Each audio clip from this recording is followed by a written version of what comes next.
अध्याय 4 प्रश्नावली 4.1 का पहला प्रश्न है, निम्नलिखित सारणी में अंतिम स्तंभ को पूरा कीजिए। आपको सारणी दे रखी है और अंतिम स्तंभ को आपको पूरा करना है। x + 3 = 0। अब यहाँ आपको हल करके देखना है। x का मान 3 दे रखा है, तो यहाँ सवाल में हम x के स्थान पर x + 3 = 0 जो समीकरण है, x के स्थान पर 3 रख दें तो क्या हो जाएगा? इसमें 3 + 3 = 0।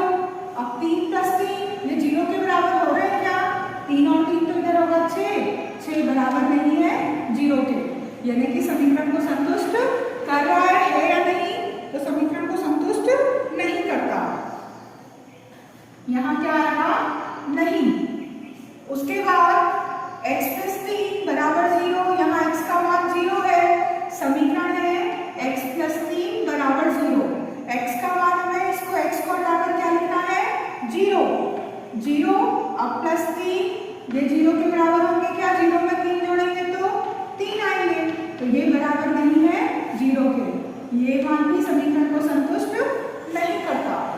फिर तीसरा है x + 3 = 0 में x का मान -3। समीकरण x + 3 = 0 है, x को हटाकर क्या लिखना है हमें? -3। आगे क्या है? +3 = 0 आ रहा है क्या? -3 में से +3 गए तो 0 बराबर आ रहा है 0 के। तो यहाँ ये समीकरण को क्या करता है? संतुष्ट करता है। हाँ। चौथा है x - 7 = 1। x का मान हमें रखना है 7, तो x - 7 = 1 ये समीकरण है। इसमें x के स्थान पर क्या लिखना है? 7 और -7 ये बराबर आ रहे हैं क्या? 1 के। +7 में से -7 जाएंगे तो क्या हो जाएगा? 0।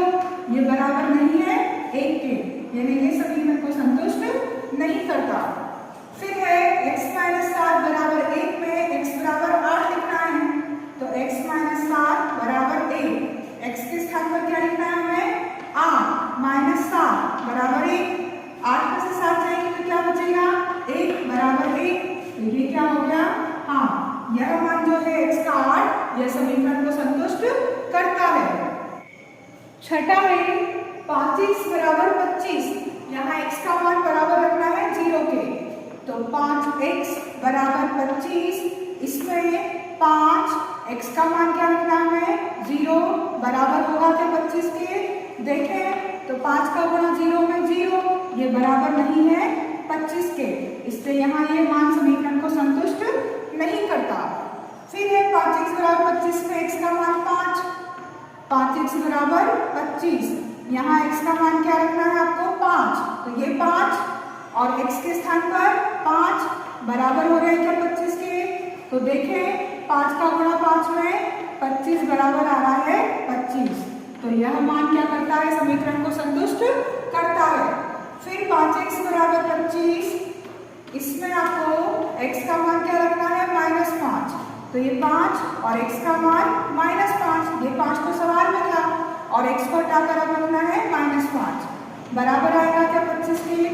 5 का गुणा -5 में करो तो -25 बराबर नहीं होगा +25 के, तो यह मान समीकरण को संतुष्ट नहीं कर रहा। अब है समीकरण m/3 = 2। m/3 = 2, इसमें आपको m के स्थान पर क्या लिखना है? -6, तो -6/3 = 2 आ रहा है क्या? 3 दूनी 6 कट गया, तो यहाँ बचा -2, ये बराबर नहीं है +2 के, तो यह मान समीकरण को संतुष्ट नहीं करता। फिर m/3 = 2, इसमें m का मान रखना है आपको 0/3 बराबर आएगा क्या 2 के? 0 में 3 का भाग 0 बराबर नहीं होगा 2 के, यह मान भी समीकरण को संतुष्ट नहीं करता। उसके बाद m/3 = 2, यहाँ m का मान आपको क्या रखना है? 6, तो 6/3 बराबर है क्या 2 के? 3 से 6 कटेंगे 2 बार, तो यहाँ आ जाएगा 2 = 2, तो हाँ, यह मान समीकरण को संतुष्ट करता है। प्रश्न 2 है, जांच कीजिए कि कोष्ठकों में दिए हुए मान दिए गए संगत समीकरणों के हल है या नहीं।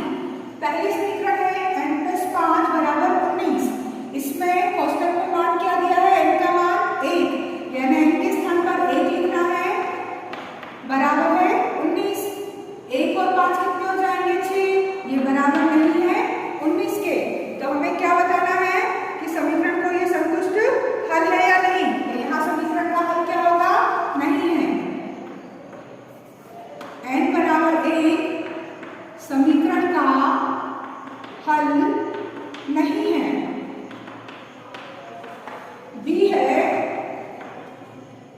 7n + 5 = 19। यहाँ n का मान क्या दे रखा है आपको? माइनस का 2। तो 7 n का मान क्या लिखना है? -2 + 5 = 19। 7 दूनी 14 माइनस के और प्लस का 5 = 19। -14 में से +5 गए तो माइनस का 9 बराबर नहीं हो रहा 19 के। तो n बराबर -2 समीकरण का हल नहीं है, क्योंकि बराबर नहीं आ रहा। सी 7n + 5 = 19 और यहाँ n बराबर दे रखा है 2। तो 7 n का मान 2 + 5 = 19। 7 दूनी 14 + 5 = 19। दोनों प्लस के लिए तो जुड़ गए, बराबर हो रहे हैं, यानी n बराबर 2 समीकरण का हल है। इसी प्रकार से है डी 4p - 5 = 13 और यहाँ p का मान क्या दे रखा है आपको? 1। तो 4p का मान 1 - 5 बराबर हो रहा है क्या 13 के? 4 एकम 4 - 5 बराबर देखते हैं 13 के आ रहा है कि नहीं। तो -5 में से प्लस के 4 जाएंगे तो -1 बराबर नहीं आ रहा 13 के, यानी p = 1 समीकरण का हल नहीं है।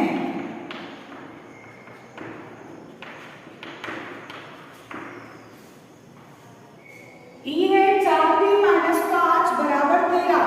p के स्थान पर रखना है -4।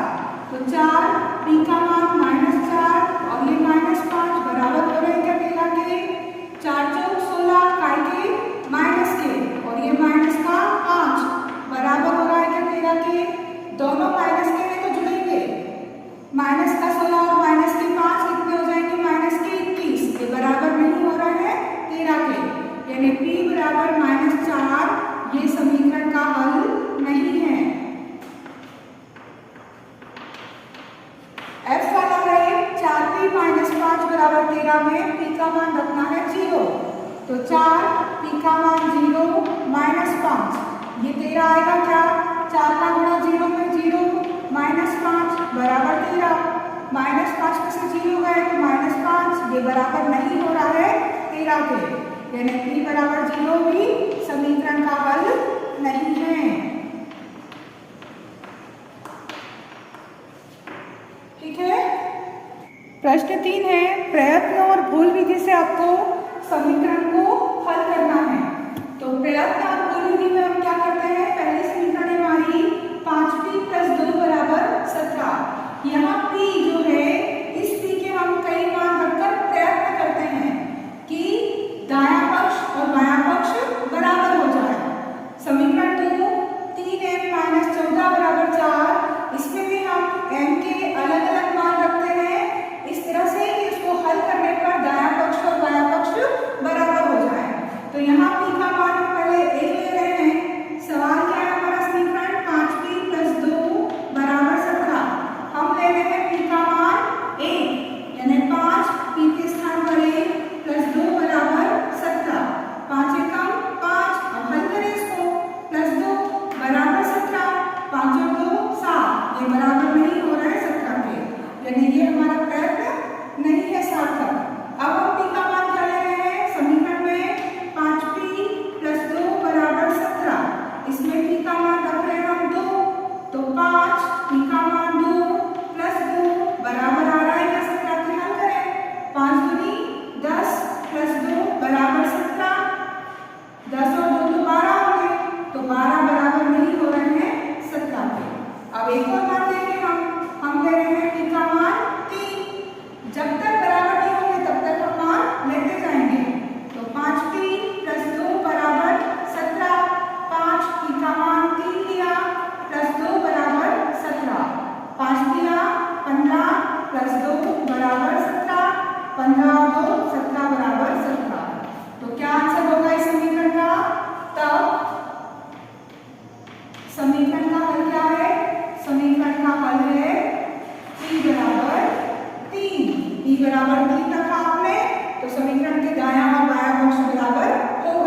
-14 बराबर 4।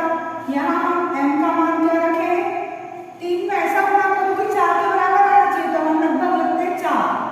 तो 3 m का मान 4 लिया, -14 बराबर 4, 3 चौक 12, -14 बराबर 4, माइनस के 14 में से 12 गए तो -2 बराबर नहीं हो रहा है 4 के। फिर समीकरण लिखा, पुनः प्रयास किया, 3m -14 बराबर 4। यहाँ लिखा m का मान कितना? 6। कुछ भी मान लिखे बराबर होना चाहिए, तो यहाँ पर 3m का मान 6 -14 बराबर 4, 3 छक 18 -14 बराबर 4। 18 में से -14 गए तो 4 बराबर 4 आ रहा है, मतलब कि समीकरण 3m -14 बराबर 4 में m का मान कितना है? क्या रखा है m का मान? 6। m बराबर 6 है। ये मान है जो समीकरण के दाएं और बाएं पक्ष